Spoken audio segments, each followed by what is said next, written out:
Good morning, Laurent, Misonne from Safra, Sarasin. Could you explain us something about the registration of the new funds? Good morning, Ronald, and thank you for taking the time to discuss with us today the new registration. In fact, the six funds registered in Belgium is a natural step. As announced in March this year, we have decided to be active in Belgium based in Luxembourg with a team of 3 people composed of Mark Bobbing, my duo with a Dutch speaker from the French-speaking part of Belgium. And so for us, the registration was the natural step because we have announced the activity in Belgium in March. Then we have hired Mark mid of March, and then we have been through the process of registration. We have been, taking time to select the right product that will match, with the let's say, needs of the Belgium investors. So we have decided to register 3 different asset classes. The first one is equities, the second one is fixed income, and the third one is multi-assets. As we all know, in fact, in Belgium, there is a big need from investors for multi-assets.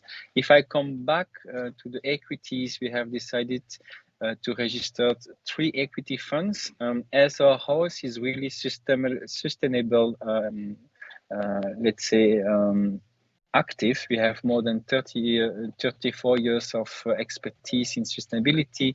You will see that all our funds has a clear angle to climate or green transition. So the first fund is called Green Planet. It is Article 9, so it is the highest standard of sustainability in the market. We have a second fund, SDG Opportunities, and you have a third one, Global Dividend. The 2 first one are really the Article 9, so the highest ESG standard, and the third one is already ESG integration with the Article 8. For fixed income, we have decided to find as well, because it's difficult in the market for investors to find Article 9, so the highest standard for fixed income. So we have decided to register a fund called Eurobond with as well Article 9, investment grade credit quality. And last one and not least, the multi-assets. We wanting to bring something contrarian, different from the market. So this fund, the main difference is that this fund is able, in fact, to perform with a very specific, let's say, quantitative approach, but combined as well with qualitative traditional management. Our competitors' peers are much more focused on the traditional way. Could you explain something about the differences in article numbers? Yes, the main difference is that when a fund has ESG, environmental, social, and governance, criteria, this is a pure, Article 8. So if you have no ESG integration, you are Article 6. Directly, you start to integrate this ESG criteria into your strategy. You can apply to be Article 8. Then Article 9, you have to have minimum 2 objectives of impact. So it is the main difference is you have, if you like, you have a higher level of requirements with this achievement as well to have a real impact.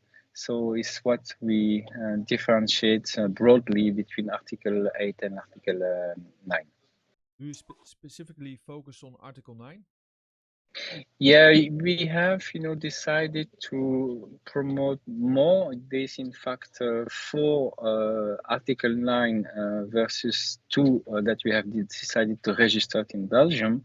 But again, we want to have something, broad, specific to the Belgian market. So we have not only focused on Article 9, but as well on Article 6 as well. Do you have plans of adding more funds? The first goal is to be successful with these 6 funds. And the second goal, before we go broader in terms of registration, is we would like to apply to the Fable Fin towards sustainability label, so the well-known ESG label in Belgium. So in terms of next step, it is more than to start to broad. Of course, if we have clients asking, for specific other funds that we need to register, we'll be happy to do that. But we prefer, to first focus on the six one we just have registered, and then go to our sustainability label. What is your view on the growth of the ESG spectrum? I think this trend is growing very fast. I used to work for a Swedish firm in the past, so when I was seeing the rapidly of the Nordics to implement ESG, I think that Belgium is a very good player, because they are taking that very seriously since years, and you see that investors, retail, but as well institutional, are really in demand. And I think that this trend for sustainability can go only one direction, north. I don't see a step back, just the opposite. I think that even the governments are pushing, in the same direction. So no, I strongly believe in the good future of sustainability in Belgium. Okay, thank you very much for the interview. Thanks very much, Ronald.